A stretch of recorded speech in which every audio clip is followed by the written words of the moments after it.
নমস্কার বন্ধুরা, তো আইকুর যে নেক্সট জেনারেশন জেড সিরিজের ফোন আসতে চলেছে ওটার পুরো পোস্টার এসে গেছে। যেমন পিকচারটা দেখতে পাচ্ছেন, ফোন আসতে চলেছে স্ন্যাপড্রাগন 7 জেনারেশন 3 দিয়ে।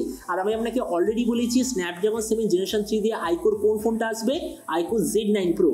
তো এই জন্য এইগুলো তোমরা ডিসকাস করবে যে আইকুর তরফ থেকে নতুন ফোনটা যে আসতে চলেছে এটার পুরো ডিজাইন, স্পেসিফিকেশন আর প্রাইস, আর যেই দামে এটা আসবে তো সেই দামে এটা কি সবচেয়ে ভালো ডিভাইস হবে কি হবে না, এই ভিডিওতে আমরা এটার সম্বন্ধে আলোচনা করবো। তো চলুন শুরু করছি ভিডিওটা কোনো সময় নষ্ট না করে। আপনি যদি গ্যাজেটাল বাংলা চ্যানেলে প্রথমবার আসেন আর এরকম বাংলা টেক ভিডিও ডেইলি দেখতে চান তাহলে গ্যাজেটাল বাংলা চ্যানেলটা সাবস্ক্রাইব অবশ্যই করে নেবেন। তো প্রথমত আলোচনা করবে এই স্মার্টফোনটার ডিজাইন সম্বন্ধে। তো যেমন দেখতে পাচ্ছেন এই যে আইকু Z9 Pro, এবারে পেছন দিকে দেখতে হবে এক্স্যাক্টলি এরকম। ফোনটা আপনি টোটাল 3টে কালারে পাবেন, একটা হোয়াইট, একটা গ্রিন আর একটা ব্ল্যাক। আর এর পেছন দিকে যে মেটেরিয়াল ওটা হলো গ্লসি টাইপের প্লাস্টিক ব্যাক কভার। এর থিকনেস 7.98 মিলিমিটার আর ওয়েট 194 গ্রাম। ডিসপ্লের দিক থেকে এতে আপনি পাবেন 6.78 inch 1.5K 144 hertz AMOLED display, যার সঙ্গে 2000 হার্জের টাচ স্যাম্পলিং রেট, 3840 হার্জের পিডালুন ডিমিং রেট, 4500 নিটসের brightness, 20:9 aspect ratio, 93% screen to body ratio. আর ডিসপ্লের যে প্রোটেকশন সেটা হলো পান্ডা গ্লাসের ডিসপ্লে প্রোটেকশন। তার মানে সোজা কথা বলতে গেলে যে প্রাইস পয়েন্টে আসে সেই হিসেবে ডিসপ্লেটা সত্যিই খুব ভালো। প্রসেসরের দিক থেকে এতে আপনি পাবেন স্ন্যাপড্রাগন 7 জেনারেশন 3 প্রসেসর, যেটার সঙ্গে 6043 মিলিমিটার স্কোয়ারে আশেপাশে একটা ভেপার কুলিং চেম্বারও আপনি পাবেন। ক্যামেরার দিক থেকে আছে 50 আর 2 মেগাপিক্সেলের ডুয়েল রিয়ার ক্যামেরা, সঙ্গে 16 মেগাপিক্সেলের সেলফি।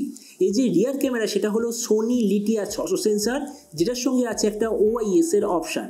এই যে ফোনটা আপনি টোটাল 3টে ভেরিয়েন্টে পাবেন, একটা হলো 8/128GB, দ্বিতীয়টা 8/256GB, তৃতীয়টা 12/256GB। র্যামের কোয়ালিটিটা LPDDR4X, মেমোরিতে আছে UFS 2.2, যেটার সঙ্গে কোনো ধরনের ডেডিকেটেড SD কার্ড স্লট নেই। ব্যাটারির দিক থেকে 6000 mAh ব্যাটারির সঙ্গে 80 ওয়াটের চার্জার, আর কানেক্টিভিটি হলো USB Type-C।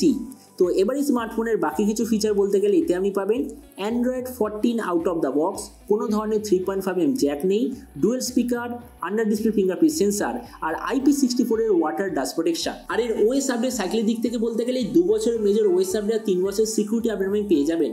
তো এবার সবচেয়ে মেন জিনিস, ফোনটা কি দামে লঞ্চ হবে, কবে লঞ্চ হবে। দেখুন অফিসিয়ালি ব্র্যান্ডই বলে দিয়েছে ফোনটা লঞ্চ হবে মে মাসে। আর এরপর যদি প্রাইস সম্বন্ধে বলি তো বলেছে যে এই স্মার্টফোনটা ইন্ডিয়ান মার্কেটে লঞ্চ হওয়ার কথা এক্স্যাক্টলি 25,000 টাকায়। আর আপনি ভিডিওটা বাংলাদেশ থেকে দেখে থাকেন, বাংলাদেশে যদি আইকুর এই ডিভাইসটা লঞ্চ হয় তো ওখানে দাম হওয়ার কথা 35,000 বাংলাদেশি টাকার আশেপাশে।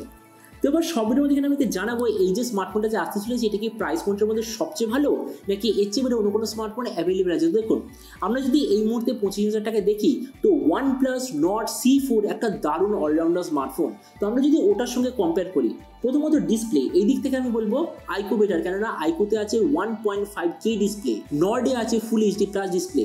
প্রসেসর দুটোর এক্স্যাক্টলি সেম, কেননা সেম প্রসেসর। ক্যামেরা এই দিক থেকে নর্ড বেটার, কেননা নর্ডে আছে 50 আর 8 মেগাপিক্সেলের ডুয়েল ক্যামেরা, আইকুতে আছে 50 আর 2 মেগাপিক্সেলের ডুয়েল ক্যামেরা। তাছাড়া দুটো যে সেন্সার সেটার মধ্যে ডিফারেন্স আছে, ওই জন্য ক্যামেরার দিক থেকে নর্ড বেটার। ভেরিয়েন্টের দিক থেকে এখানেও নর্ড বেটার, কারণ হলো নর্ডে আপনি পাবেন UFS 3.1 এর স্টোরেজ, আইকুতে আছে UFS 2.2 এর স্টোরেজ। তার মানে স্টোরেজের দিক থেকে নর্ড বেটার। ব্যাটারি আর চার্জারের কম্বিনেশনে এখানেও নর্ড বেটার, কেননা নর্ডে আপনি পাবেন 5500 mAh ব্যাটারি আর 100 ওয়াটের চার্জার, আইকুতে আছে 6000 mAh ব্যাটারি আর 80 ওয়াটের চার্জার। তাছাড়া স্পিকারের দিক থেকে দুটো সেম, OS আপডেটে দুটো এক্স্যাক্টলি সেম। তবে দেখুন ভিডিও আমি এটাই বলবো, এই যে আইকুর তরফ থেকে নতুন স্মার্টফোনটা যে আসতে চলেছে আমার মতে মনে হয় 25,000 টাকা একটা দারুণ অলরাউন্ডার স্মার্টফোন হতে চলেছে।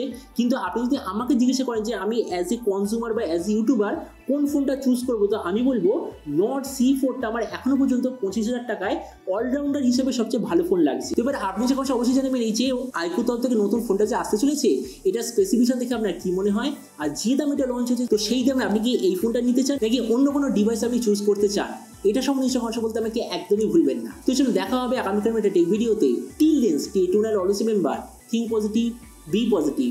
Thank you.